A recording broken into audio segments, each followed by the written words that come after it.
দেখতে চাই খুনি হাসিনার দূষণরা যারা গুপ্ত অবস্থা আছেন তারা কোথায়, তাদেরকে যেখানে পাওয়া যাবে সেখানে দমন করা হবে।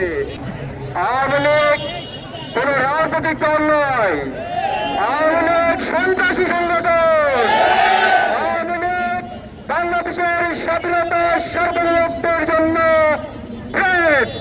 বাংলাদেশের দিল্লির জন্য বাস্তবায়নকারী দলের নাম হলো খুনি হাসিনার দল আওয়ামী লীগ। এই আওয়ামী লীগের রাজনীতি 26শে জুলাই 5 আগস্ট ক্লোজ হয়ে গেছে। এই আওয়ামী লীগের দালালদের, খুনি হাসিনার দালালদের যেখানে পাওয়া যাবে সেখানে প্রতিরোধ করে তুলতে হবে। আমরা আজকে 1.5 বছর পরে খুনি হাসিনা এবং তার দূষণের বিচারের দাবিতে আমাদেরকে রাস্তায় নামতে হচ্ছে। আজকে শহীদদের রক্তের উপর যে অন্তর্বর্তীকালীন সরকার গঠিত হয়েছে, তারা গত 1.5 বছরে কি করছে আমরা আজকে জানতে চাই। খুনি হাসিনার যে প্রশাসন, যারা গণহত্যা এবং শিশু হত্যায় সহযোগী করেছিল, যারা গুম খুন আইনগরের সহযোগী ছিল, তাদের বিরুদ্ধে কি ব্যবস্থা নিয়েছে ইন্টারিম সরকার, সেটা আজকে আমরা জানতে চাই। আমরা হুঁশিয়ার করতে চাই, খুনি হাসিনার যত দালাল আছে, খুনি হাসিনার গুম খুন আইনগর গণহত্যা এবং শিশু হত্যার যার সহযোগী আছে, প্রত্যেকের বিচার এই স্বাধীন বাংলাদেশে হবে। তাদেরকে যেখানে পাওয়া যাবে, বাংলাদেশের মুক্তিকামী ছাত্র জনতা, সকল রাজনৈতিক দল, ছাত্র সংগঠনকে আমি অনুরোধ করবো, খুনি হাসিনার দূষণদের যেখানে পাওয়া যাবে সেখানে প্রতিরোধ করে তুলতে হবে, এদেরকে ধরে থানায় দিতে হবে।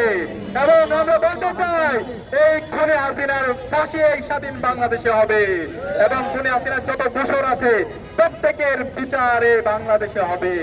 আজকে আমরা বলতে চাই, আমাদের এই মুক্তিকামী ছাত্র জনতা তারা ঘুমিয়ে যায়নি, জুলাই যে প্রজন্ম তৈরি হয়েছে তারা ঘুমিয়ে যায়নি, প্রতিরোধ করার জন্য তারা প্রস্তুত আছে। খুনি হাসিনা এবং তার দূষণকে যারা দায় মুক্তি দেওয়ার চেষ্টা করছেন, যে রাজনৈতিক দল হোক, ছাত্র সংগঠন হোক, ইন্টারিমের মধ্যে যারা ঘাটতি মেরে যারা বেশিবাদের দোষর হিসেবে কাজ করছেন, তাদেরকে হুঁশিয়ার করতে চান, আপনারা সাবধান হয়ে যান, আপনারা সাবধান হয়ে যান। আপনারা যদি খুনি হাসিনাকে দায় মুক্তি দেওয়ার চেষ্টা করেন, বিচারের নামে আপনারা হাইকোর্ট দেখান, আপনাদের প্রত্যেককে আমরা দেখে নিব। আমরা অনুরোধ করবো, এই খুনি হাসিনার বিচারের দাবিতে আমাদের সবাইকে ঐক্যমত হতে হবে।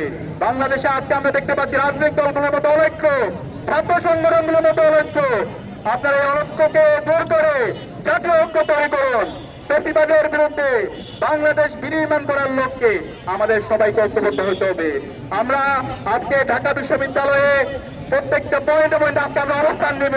আমরা দেখতে চাই খুনি হাসিনার দূষণরা যারা গুপ্ত অবস্থা আছেন তারা কোথায়, তাদেরকে যেখানে পাওয়া যাবে সেখানে দমন করা হবে।